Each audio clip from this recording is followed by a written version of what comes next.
Yo, what is going on, everybody? It's Brave Cat here once again with another Frontier Signals update.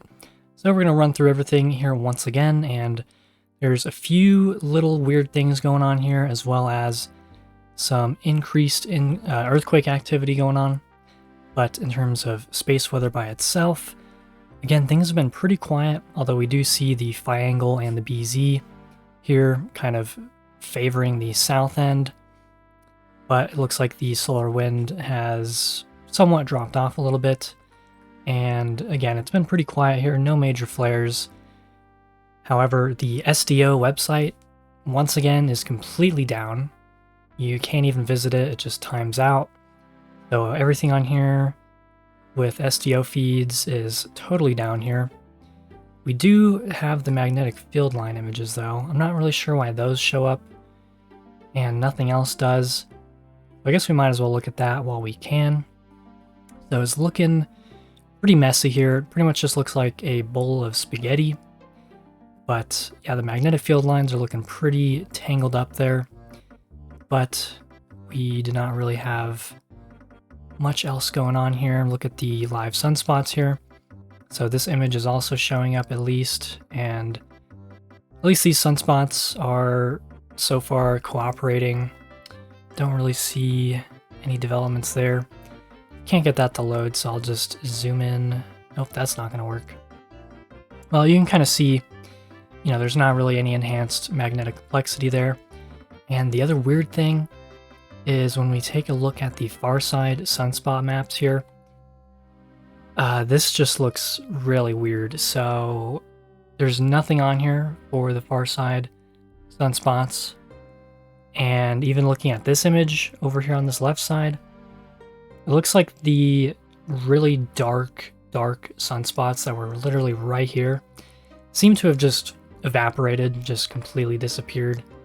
I'm not really sure how that's even possible or what exactly happened there, but I just thought that was pretty bizarre, especially for it to just completely disappear even on this top image.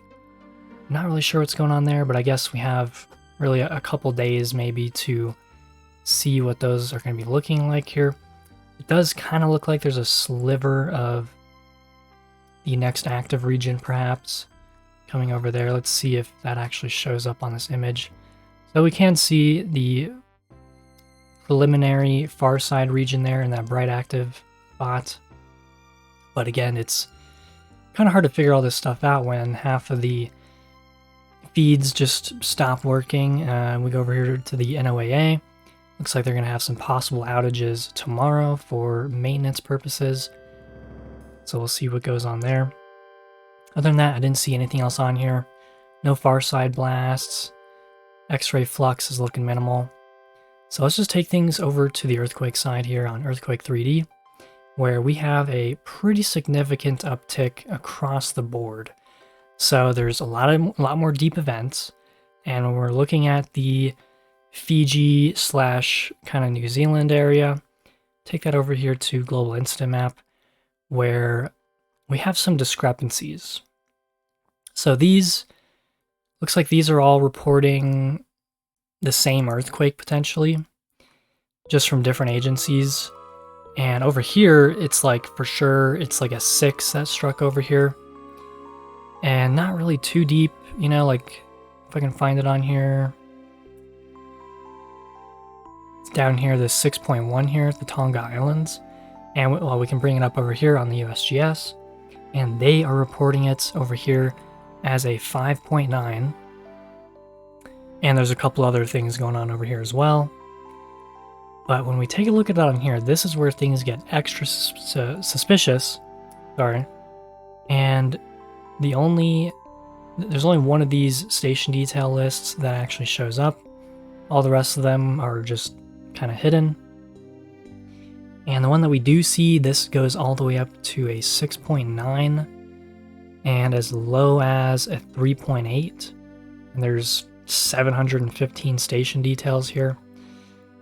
So yeah, it's pretty hard to kind of make a go at what exactly is going on over here, but looks like definitely a 6 struck over here. not really too deep, but again, we have other deep events going on. So right in the middle point between central Indonesia and the Far East over here in Fiji, we have another deep earthquake there. We have another deep earthquake up here, followed by a shallow 5. Japan just saw a 5.7, and then it looks like Kamchatka is also kind of ripping apart again. So we can take a quick look at that back on here just to have a map we can zoom in on. So we take things up here.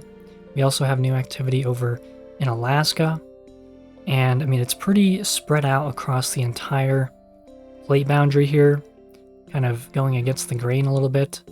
And same thing over here, we got this horizontal or vertical line kind of going across the fault zone. And, you know, it looks like things are picking back up over here with 4s and 5s and just this general swarm activity, which brings us over here into the United States, where this swarm of earthquakes that's been ongoing northwest of the San Francisco Bay Area is now just kind of going off again. A little bit more than it has in the past several weeks.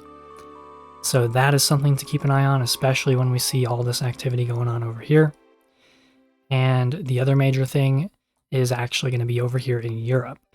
So it seems like sometime overnight, a 5.5 struck over here in Greece, and it has been followed by 4.7 and a whole bunch of 3s. So this is a little bit much for simply aftershock activity. And if this keeps up the way it is, it could mean something bigger is going to happen here. So this was a bit of a surprise to see. And we have other 3s and other activity kind of creeping its way in here, mostly over here in between Western Turkey and Greece. So there's definitely something going on in the plate boundary over here in Europe, as well as up here in the North Pacific. So definitely gonna have to see how this develops in the next several days, because this could be something major about to happen.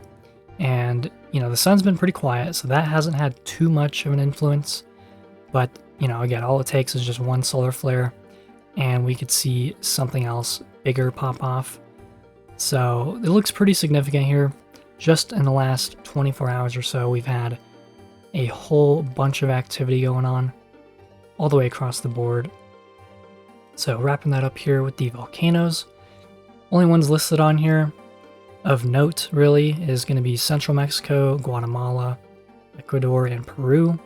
So we still have ongoing ash plumes going on there and a lack of earthquake activity. So looks like the Southeast Pacific is just ripping off with volcanoes, and the opposite side of the Pacific is ripping off with earthquakes.